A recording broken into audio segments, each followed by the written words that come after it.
Welcome everyone. We're super stoked that you're here today. We're going to be continuing our series, This Is Why We Do It. And it's all about our values, like Gavin and Bree shared in our welcome. But it's what we value here at Gracegate. Yeah. And so last week, Walter started us off and spoke about belonging, one of our most important values. We want people, when they walk through the doors of Gracegate and join our community, to feel like they belong. And the best part is you guys don't have to believe to belong, right? And we want to live that out. And I love what Walter was sharing last week about the idea of belonging and that story of the woman at the well. I thought it was incredibly powerful because Jesus broke down those normal ideologies, those boundaries, and brought something new. And then I love his challenge about the 3 C's. Who remembers what the 3 C's are? Does anyone? No? That's all right. I will remind you. Sorry? Connection is one of them. Beautiful. The other one is courage. Yeah, someone said it over here. That's right, courage. Courage to be able to look at ourselves and reflect and see, hey, these are some of the things that I need to work on. These are some of the things that I'm struggling with. These are some of the things that are stopping me from connecting.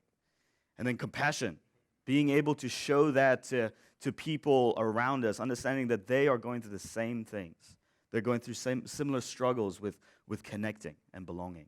And then, of course, connecting, right? Or being authentic, authentically connecting with people in a way, sharing struggles and past hurts and all of that kind of stuff, right? So hopefully throughout the whole week, you guys have been living that out, been doing that. Hopefully you guys have been having conversations about that as well. And hopefully you guys continue those conversations throughout the series and throughout the year. But today what we're going to be doing is we're going to be exploring the value of discovering, all right? One of the great values that we have here at Gracegate is discovering, all right? And it is about figuring out who Jesus is, what he means in our life, discovering who we are, and so on and so forth, right? And it's important. And hopefully today we're going to be answering the question, why should we, all right? Why should we value discovering? And why do we value discovering here at Gracegate, all right? So I thought I'll start off with a little story. When I was younger, probably like 7 years old, 8 years old. This was before Josh was born. Sorry, man. The family and myself and Nathan, we all went to the United States to visit our family over there.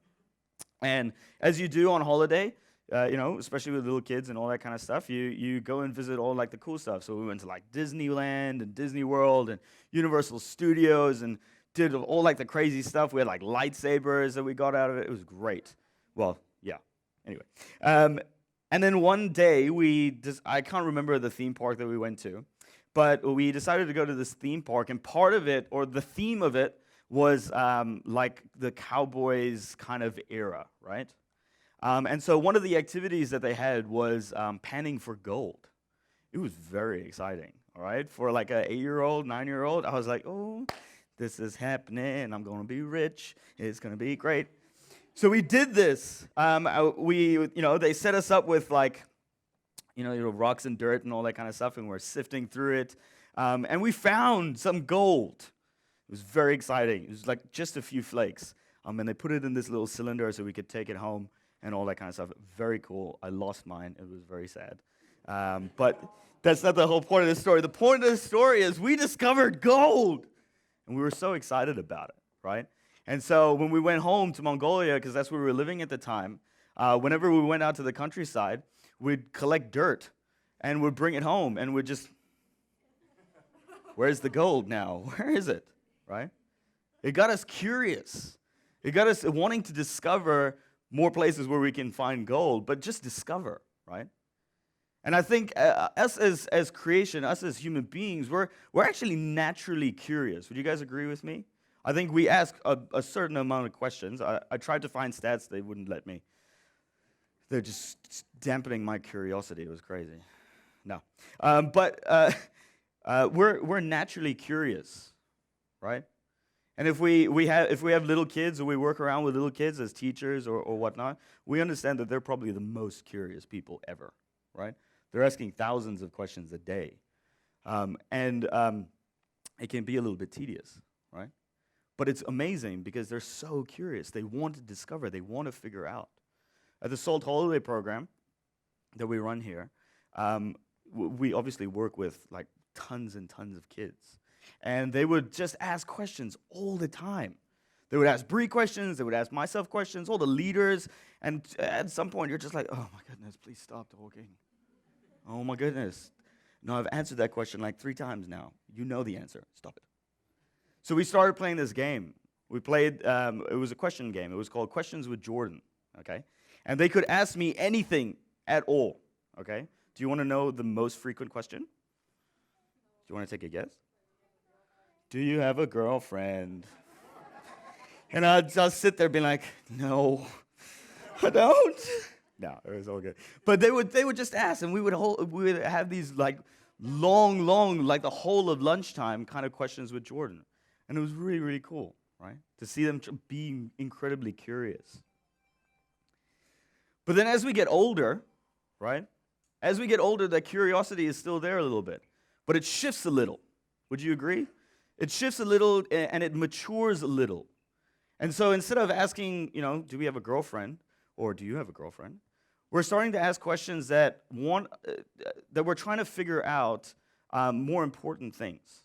Not that that's not important. But we're asking things. But we're asking things that kind of we want to go a little bit deeper, right? We're trying to figure out the world. We're trying to figure out life. We're trying to figure out our place in this world, who we are as people, who we're developing as, all that kind of stuff. It goes deeper than that, right? But I think overall, we kind of revolve around 3 main kind of questions that we ask. They all kind of come back to these 3 main things, okay? And so if we go to the next slide, I think it's there. These are the 3 things that I think, and I believe actually we kind of revolve our questions around, whether it be with our work, whether it be with our relationships, whether it be with whatever it may be, we kind of want to figure out what our purpose is. We want to understand what is our purpose here on earth. What am I meant to do? What job am I meant to do if that is the purpose? What is my purpose, right? And then our identity. I think most recently, that's been a big thing. What is my identity? Where is my identity? Where does my identity lie? What does it look like? And then our value. We all want to be and feel like we're valued in our communities, in our families, whatever it may be. So I think we're incredibly curious. We want to discover. And as we grow older, these are the main kind of 3 things that we revolve those questions around, right? But with that discovery, we have so many different avenues that feed into that discovery. Would you guys agree? Right? We've got things like social media.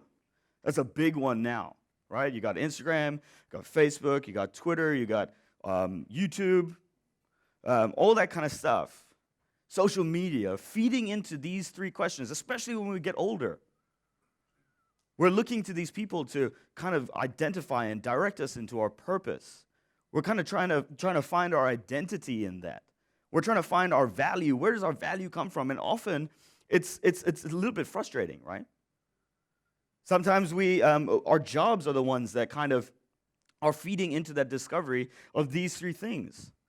Is my purpose to be in this job?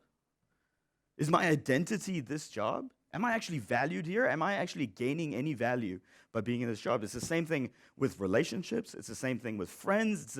It's the same thing with a whole bunch of different things. We're influenced by the world. We're influenced by the world. And so what happens to us? Often, I think this relates to everyone. We can feel a little bit overwhelmed. We can feel a little bit, man, I don't know what is going on. I have so many different things speaking at me. I have so many different avenues yelling at me, what feels like yelling. I have so many of these different things, and I am overwhelmed, and I am confused. I don't know what's going on. And the worst part is sometimes it contradicts. It contradicts what the world is saying, what we kind of know, it contradicts. So we have things like this, for example. All right? One of the things is, hey, look, you're worthy of being loved, right? We hear that a lot. But then we have the world sometimes saying, that, you're worthy of being loved. But then it also says, but hey, you kind of made that bad decision like a little while ago, or a lot while ago, and so, not really, right? It contradicts itself. Another one is this. Or we hear the world sometimes, or, people on Instagram and all that kind of stuff. You should chase after your purpose. Find your purpose and chase after it. But because you did that one thing, because you made that decision, because you kind of, did that thing on the side, you can't really chase after that purpose. You kind of have to go somewhere else and find another purpose. Right? Another one, this is a big one, especially now. Don't let anyone tell you your identity. Don't let anyone tell you your identity. You are who you are, and it's fantastic, and it's beautiful and brilliant. But if you kind of, if you're created beautifully, right? That whole identity thing. And don't let anyone else tell you otherwise. But if you have a six-pack like Chris Hemsworth, whew, and your life together, right? Like all the people on Instagram and all that kind of stuff, ooh, that's your identity. That's good, right? And the big one is value. What was it? Here, this is what it says. You are valuable just the way you are. You're valued just the way you are. It's beautiful. It's brilliant. But if you change these few things, if you do this, you'll actually be a little more valuable. We hear this. Am I right? We have the world speaking this to us in so many different avenues. And what's the tension? The tension is we listen to it. I listen to it. But we listen to it. If we take the time to look around, we realize that these things are influencing us because we listen to it. We say that it shouldn't influence us. We say that, hey, look, that's not the most important thing. I'm going to try and put some blinders on so I'm not influenced by this. But we are. We're listening to it. But I don't think that's the only tension we face. I actually don't think that's even the biggest tension that we face. I think the biggest tension that we face along the lines of this is that we allow for it. Every single one of us here, we allow for it. Some of us might be sitting here going, well, Jordan, I must say this, okay? I follow Jesus, and I follow God, and I've been following God for ages, all right? And I think I'm pretty good, actually. I don't have to worry about it so much because I follow Jesus, right? So this is a great talk so far. It's entertaining. It's brilliant. You're hilarious. But it's not really for me. It is for us. Regardless of whether we've been following Jesus for ages, regardless of whether we just started, whatever it may be, regardless of whether we're not interested in it, we are influenced by it. And every single one of us, including me, allows for it to some sort of degree. All right? It affects us all. And so what happens? Because we allow for it, because we allow ourselves to be influenced, because we allow ourselves to be listening to it, to all these different voices, all that kind of stuff, all the social media and all of it, we feel overwhelmed, but we also feel like we're pulled in so many different directions. We've got social media pulling us over this side saying, this is your purpose, this is your identity, this is your value. You've got your job and your friends and all that saying the same thing. This is it. And we're pulled in so many different directions. chasing after this clarity over these questions, and we come away with nothing or very little clarity. And so what happens? The end result of it is we feel frustrated. We feel, I don't know what is going on. I'm listening to this, but it's not telling me anything. Or it's telling me so little. I'm listening to this, but it's not actually bringing any clarity. We get confused. We feel misled. We feel defeated. Sometimes we might even want to give up, right? There's no clarity. And I think this is the biggest one. Sometimes we feel that there is no hope. We feel like there is no hope whatsoever. And because of this allowance, and because of these results of being frustrated and all that kind of stuff, it affects the way that we discover or want to discover who Jesus is. It affects that massively because we feel frustrated. We get annoyed by it. We feel like Jesus is not, or God is not helping me in any way or isn't speaking to me, and so I'm just going to stop. I'm going to stop discovering. He's not helping me in any way. I don't feel like he is. Where is he? So I'm going to stop discovering. That's it. Or we don't even start. Or we don't even consider it. Or, and this is probably a big one actually, if we go to the next slide. Oh, next one. This. We fight against discovering who Jesus is with more strength than what it actually takes to discover who he is and what he says about the things that are important to us. We fight with more strength than what it takes to actually discover who Jesus is. And what he says about those three questions that we roll around and asking different ways. I've done this. This is a very real thing. And hopefully it's a real thing for you guys. Now it seems real like, oh man, I came here to be uplifted, bro. But this is the tension. And I want us to really understand it. Because this is important.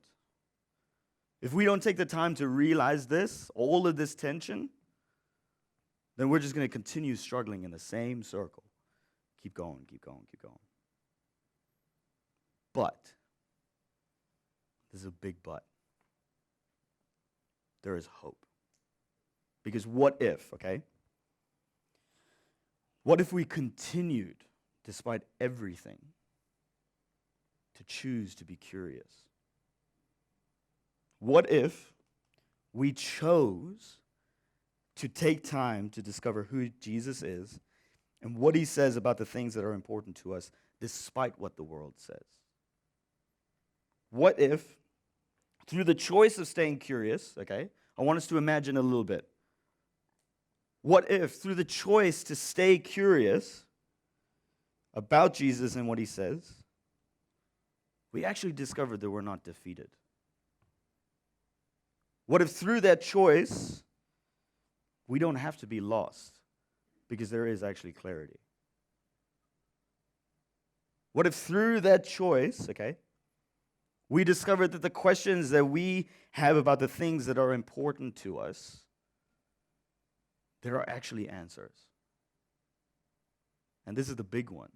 What if we continued to choose to discover who Jesus is?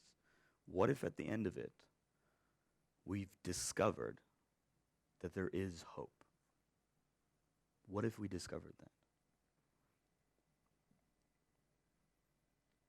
So within the Bible, okay, there are 4 books. They're called the Gospel, and they translate to the good message, all right? And there are 4 different authors. It's fantastic because it tells the life of Jesus through different lenses, different people looking at it, people that traveled with him, people that didn't travel with him, but what's it called? After he went to heaven and all that kind of stuff, they traveled around and spoke to firsthand witnesses, okay, to gather all this information, to gather all this story. And Luke is one of those guys, all right? Luke is one of those guys that traveled, and he went and spoke to the disciples. He spoke to the people that Jesus healed, people that were around when he was speaking, and all that kind of stuff, wrote it into this huge story so that 2,000 years later we can read it and we can be inspired by it, all right? And so where I want to jump in is actually quite near the end of the story. It's near the end of the story of Jesus, right? And it's found in Luke chapter 23. And it is the moment where Jesus is crucified. He's put on the cross and all that kind of stuff, right? So that's the kind of background information. And so what we read is this. So this is in Luke 23, verse 32, okay? So it starts off like this. Two other men, both criminals, were also led out with him to be executed, all right? So straight off the bat, in this what we're exploring now, we can see that Jesus is kind of accompanied with his cross and all that by two criminals, okay, guys that deserve to be there, all right? And so we go to the next slide, and it says, when they came to the place called the Skull, they crucified him, Jesus, there, along with the criminals, one on his right and the other on his left, all right? So they come to this place, put on a cross, one on the right, one on the left. And then there's a little bit in between. And then we jump to the next one. And here it is. And this is important, okay? I want us to pay attention to this. Because this is the sort of thing that we discover when we take the time and we choose to discover who Jesus is. All right? So it says this. One of the criminals who hung there hurled insults at him. Okay, aren't you the Messiah? Save yourself and us. He's like, dude, we've heard the stories about you. We know who you are. We've seen you maybe even do things. We know you've got some sort of weird power going on. Why don't you save yourself and then save us? It'll be mighty helpful. There might be other things thrown in there that we can't really say at church. Right? But he's hurling insults at Jesus. And then the other criminal, he rebukes him. He says, but the other criminal rebuked him. That means he's like, dude, just stop talking. Stop it. You've got it wrong. Okay? Stop. And he says this, don't you fear God? He's telling the other criminal. He said, since you are under the same sentence, don't you fear God? Because you've been put to death too, man. Come on. And then he continues. And he says something. And this is important, okay? We are punished justly, for we are getting what our deeds deserve.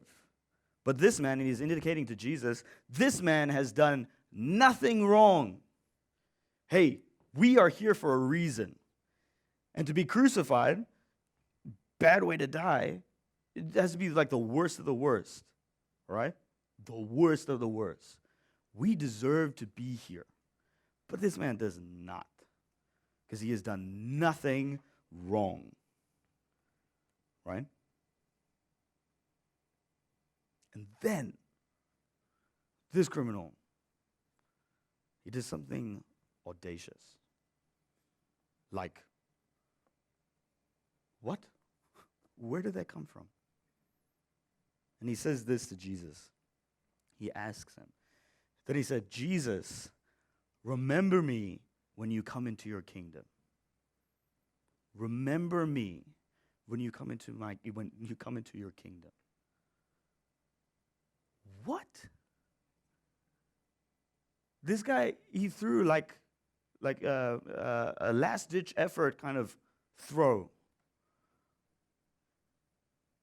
And he tells Jesus, and if we were Jesus, be like, no, dude, you deserve to be there. Right?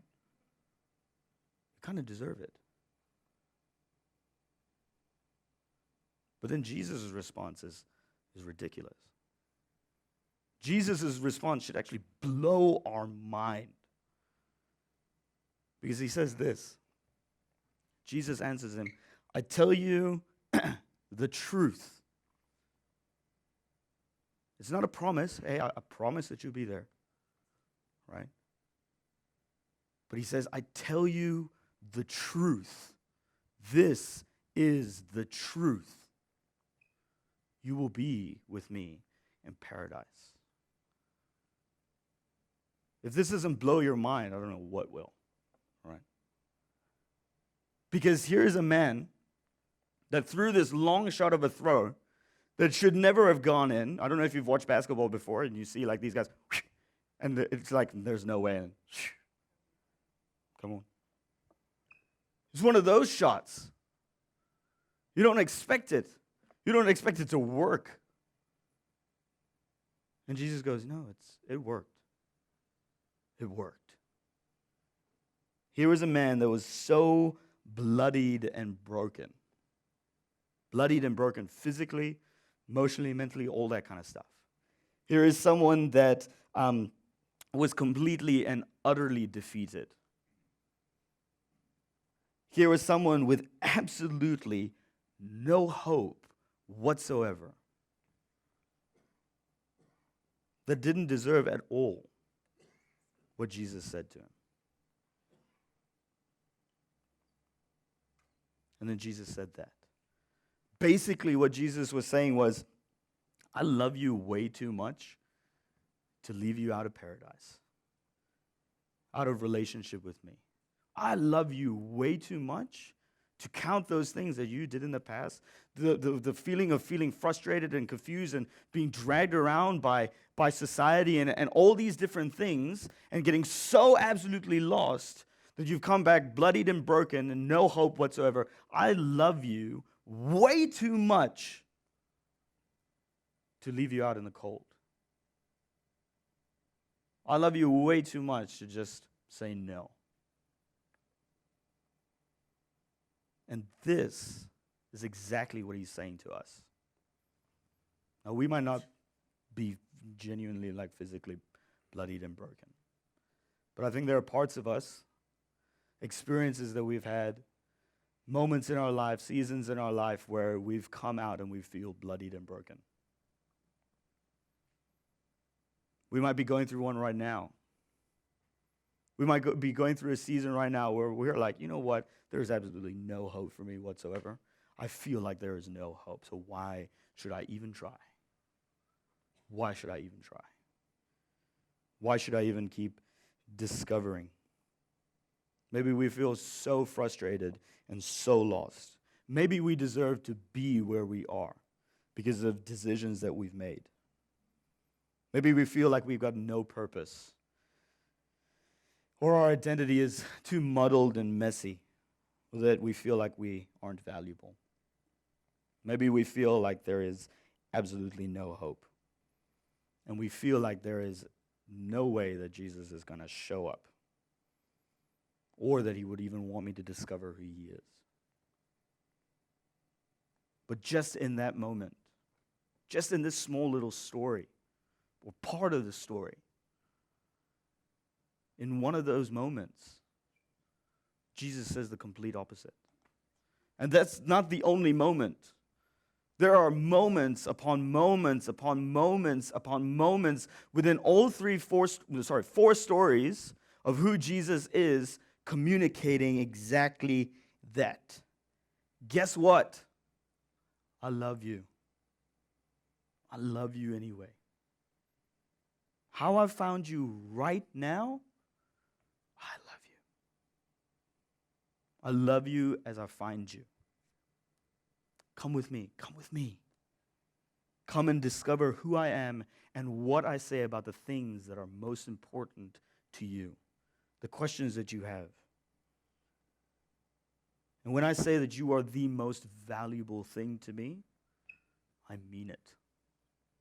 I'm not just joking around. I mean it. Come with me, and I'll show you. That is what we discover when we value discovering who Jesus is. And that is what we will discover every single time. Every single time. The answers that we're searching for, all of that.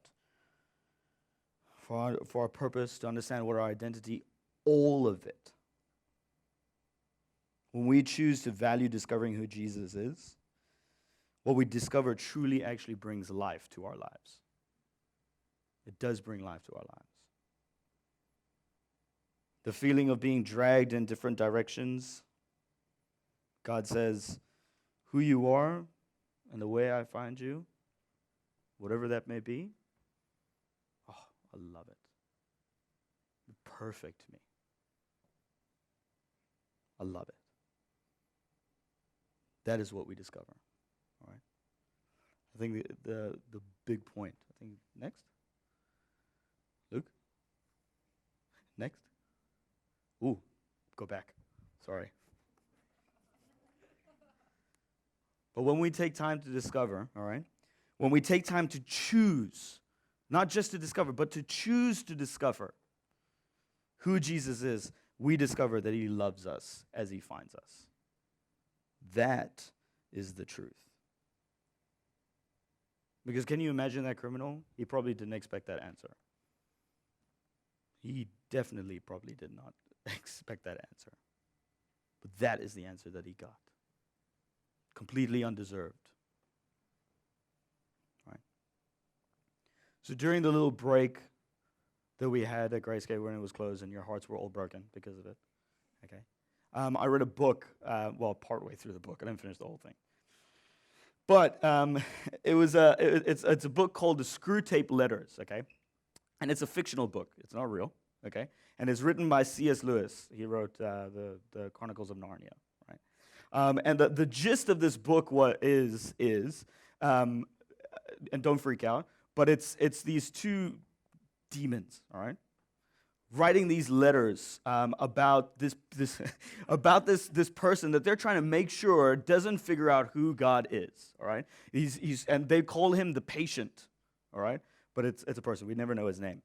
But the person called the patient, he's just started his relationship with God, and these two kind of demon thing, enemy guys, bad guys, they're trying to make sure that he does not go any further. That it's very shallow, or he gives it up completely, and all that kind of stuff, right?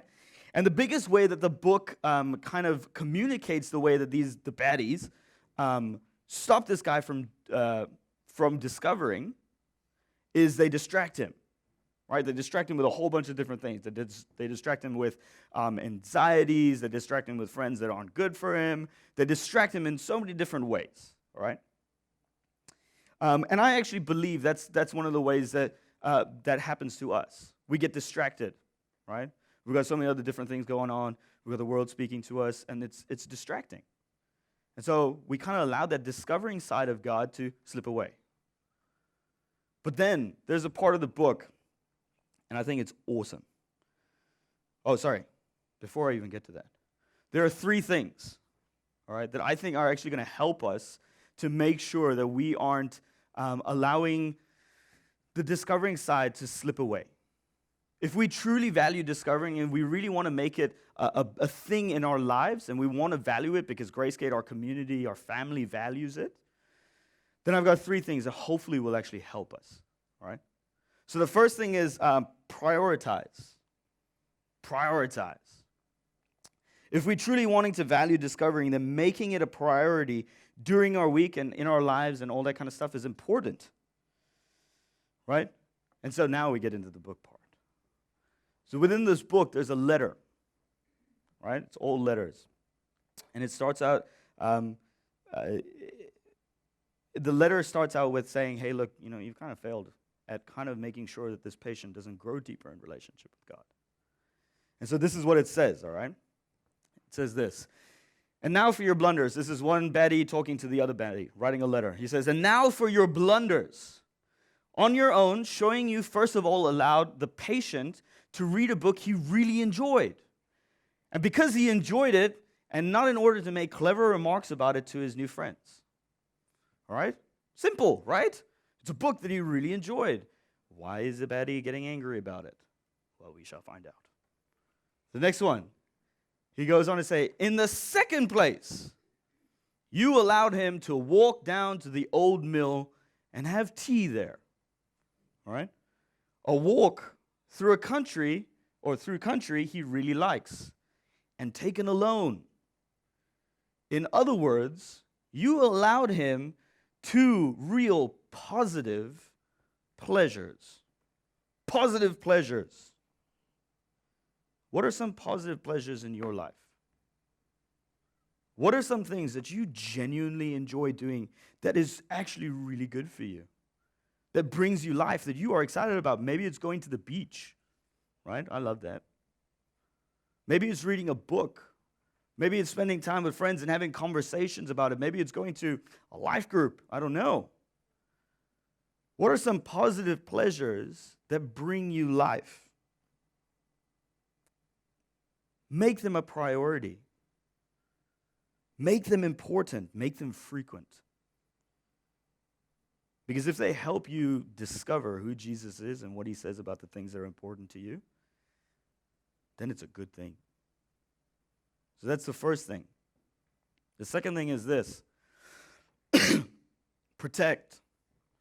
It's not just good enough to prioritize, because we can all prioritize something, right? We can say, hey, this is important to me, so I'm going to put it on all my calendars. I'm going to have like reminders and all that kind of stuff, and it's going to be good. I'm going to make sure I'm doing it. But then as the year goes on and as life continues and all that kind of stuff, we realize that maybe I don't have to do it this week. I can just put that in there and shuffle it around. If we truly value what discovering is, and we truly value discovering who Jesus is in our lives, then we'll protect it. We will protect that priority. We will make sure that we're saying no to things maybe. Or maybe we'll be a little bit late to something. Right? So that's the third thing. The second thing. The third thing is this: accountable. And this is probably one of the hard ones, because this means entrusting your kind of discovery and telling someone, hey, I value this massively, all right, and I need your help in order to make sure that I'm doing it. I'm making it a priority. I'm protecting it. I'm making sure that it is important to me, because it is important to me. And I love this because it actually connects so nicely to what Walter was talking about last week with the third C, connection. That authenticity. Because this is a very personal thing. But it's also beautifully done in community. So when we're asking someone, and I hope you guys do, when we're asking someone, hey, look, I need you to make sure you're holding me accountable to this, because I actually want to make this a priority. I want to be going to life group. I want to be taking walks on the beach where I can have conversations with God. Whatever it may be, right? Can you hold me accountable to that? Can you make sure that I'm protecting it? Can you make sure that I'm making it a priority? That's if we truly value discovering, which hopefully we do, because I think we're all curious, right? So why do we value discovering here at Gracegate? Why should we value discovering here at Gracegate? Well, we believe, all right, that when we truly value discovering, we discover God's love and saving grace.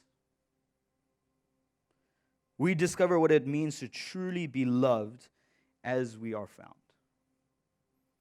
We discover that despite whatever the world says about our purpose, our identity, our value, and how confusing at times it can be and how discouraged it might make us feel, there is a God that says the opposite.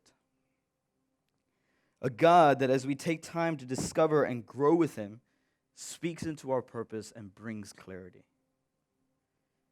Speaks into our identity and truly says that we are loved beyond what we can imagine. And I mean it.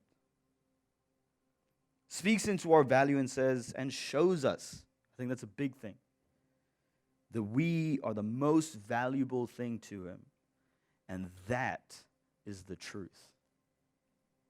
That is the truth. And this is what we discover every single time we take time and we choose to discover. Every time we take and choose to have a conversation about Jesus. Every time we choose to come on a Saturday or to a life group, to choose to discover. This is what we find every single time. That he loves us as he finds us. That is the truth. Dear God, you know what? Thank you so much for loving us as you find us. Because that is the truth. When we take that time to discover who you are through your word, what people have written about you, the letters that we can read, that is what we discover. We discover that you love us so much. You love us unbelievably. So Lord, I just pray that we take the time to truly start shifting our minds. Shifting our minds to choose to value discovering who you are and what you say about the things that are most important to us. Lord, I just pray that throughout this year and the years to come, that this community truly values discovering. That we want to choose every single time, despite what the world says, choose to discover who you are and what you say. Because it is truth, and it is life, and it is love, and it is saving grace. So God, I just pray that you be with us as we go forth, as we do life, as we encounter struggles and encounter what the world says as well. And I pray that you remind us every single time when we feel a little bit lost, we feel frustrated, and we feel a little bit hopeless, that actually you are hope. And that you found us. And there's no reason to be frustrated because you bring peace and life. So I pray all of this in Jesus' name. Amen.